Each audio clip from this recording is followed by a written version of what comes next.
Hey y'all. So it's been a while since I've been back on.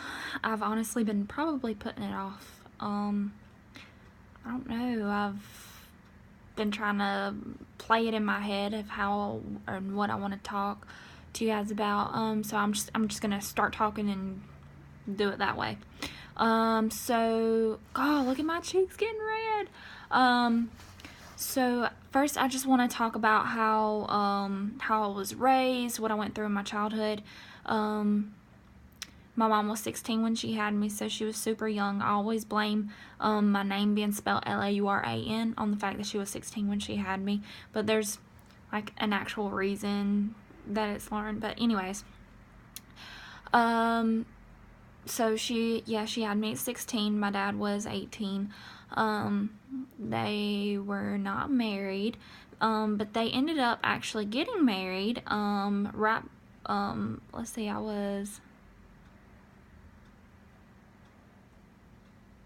don't know how old I was.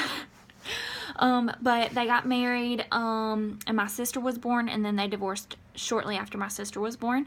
After that, that's really all I know of my dad until I was around 6 years old. And then he came back into our lives. And then from then on, we went to his house every other weekend. So at that point in time, my mom was a single mom. She was raising my sister and I the best she knew how, as a single mom, and thank God for my grandparents, because they have been and always have been there for all of us. No matter what we needed or anything, they've always been there. Always. I love you guys so much, by the way. I'm sorry, Francis. I said that I would stop saying so much, but I keep saying So yeah, after my dad came back into our lives, we started going every other weekend, and then this is just kind of everything coming at me all at one time, so if I sound a little jumbled up, I'm sorry. My dad, at first, it was so much fun. We'd always go over to his house. He would go buy specific groceries that just me and my sister would want to eat. He would cook us steaks all the time. I mean, we were really living it up over at Daddy's house, let me tell you. And he would make us all kinds of cool clubhouses. He got us a go-kart. I mean, we had a blast every time we went to Daddy's house. And then he got married. And they fought all the time. It got to the point where my sister and I did not want to go over there. We would end up, it was like literally every time we went over there, every night of the weekend, Friday, Saturday night, we were so happy to go home Sunday, because they were just fighting all the time. I mean, bad fighting too. We would be in our rooms, and when you're young and you hear adults arguing the way they were arguing, I mean, fighting, yelling, cussing, throwing stuff, it was seriously scary. I remember us crying. We would have cousins over, and they would be scared, and we would just be put in our room and told not to come out. So yeah, it just wasn't good for us to be hearing and seeing at such a young age. And my mom actually ended up marrying as well, to my stepdad, who I adored. I love my stepdad so much. They were together on and off for a long time. He had 2 kids who, I mean, they were literally like almost, I mean, we felt like we were blood brother and sister, because we were together all the time. We lived together.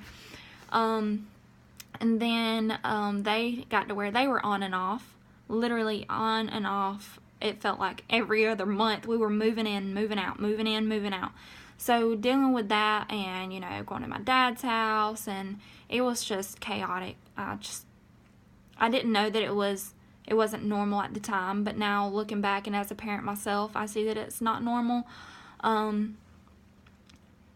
Somewhere in between those years, my dad actually got into a car accident with my Aunt Julie in there with him. in the car with him. And I remember getting the phone call from this accident. I actually answered the phone to a woman, a stranger, screaming and crying and telling me to put an adult on the phone. And so I done it, and me and my mom and my sister got in the car and went down the road. We knew that Dad had been in an accident. We didn't know how bad it was. We just knew this lady was freaking out. So we pull up. No one's there yet besides this stranger, and my dad's truck was there. And we just see my dad just pacing back and forth, and my aunt was laying on the ground. My mom made us stay in the car, and she went over there, and I just remember her holding my aunt until the ambulance got there. And she ended up being airlifted to the hospital and put on life support, and she ended up passing away. And then my dad went to jail for involuntary manslaughter. Now, to make all of this just intensify, I was actually going to school, junior high school, with my cousin, and that was her mom.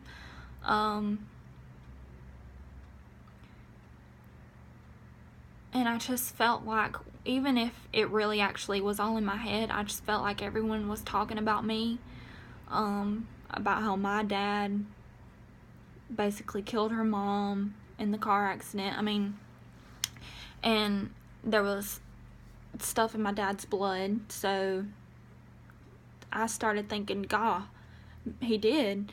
You know, I just started beating myself up for something that he done. So I ended up begging my mom, begging and begging and begging all through high school. All through junior high school. Please let me go to another high school. Please let me go somewhere. Please just let me stay home. This was a couple of years I fought her on not wanting to go to school because of this, and I was super skinny. I was really skinny to the point where people would call me anorexic if it was after lunchtime and I would go to the bathroom or something. There would be comments made of like, what are you doing? You're going to throw up your food? You're going to throw up your lunch? And, laughing. And it was just, it hurt. I was already going through enough, and it just made going to school something I didn't want to do. I didn't want to do it anymore. So I think at a very young age I became depressed. I didn't love my body. I hated who I was. I would say, why am I me? Like I remember laying in the bed thinking, God, why am I me? Why couldn't I be someone else? So that is just some of my childhood that I had to go through. And eventually I actually did get to go to another school. I went to a different high school, and it was like, I felt like it was a fresh beginning. It was really awesome, really nice, and I think that's really what saved me during my high school years, is actually moving to a different school.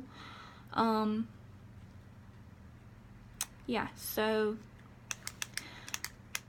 with all that being said, if you're a teenager right now and you're going through some times where you're like, why me? Why is this me? And it's just killing you on the inside and eating you up, please know that you are not alone. There is too much bullying, cyberbullying, too many suicides going on right now for you to feel like you have to be alone, because you don't. You're not alone. Reach out to me, please, because I'll talk to you. That's all it takes, for someone to talk to you and let you know that everything's going to be okay. So this is just part one of how I became Lauren, and I just want to use this video to kind of be the very beginning of going through everything that I went through. Yeah, so thank you guys for watching. Stay tuned for my next video. Hopefully it won't be on my cell phone, because I have 0 storage on my phone and it's killing me. That's why it's taken so long to actually do videos too, because I have no storage. But you guys, hope you have a good day, and hopefully I can help somebody with this video, this first part. Love you guys.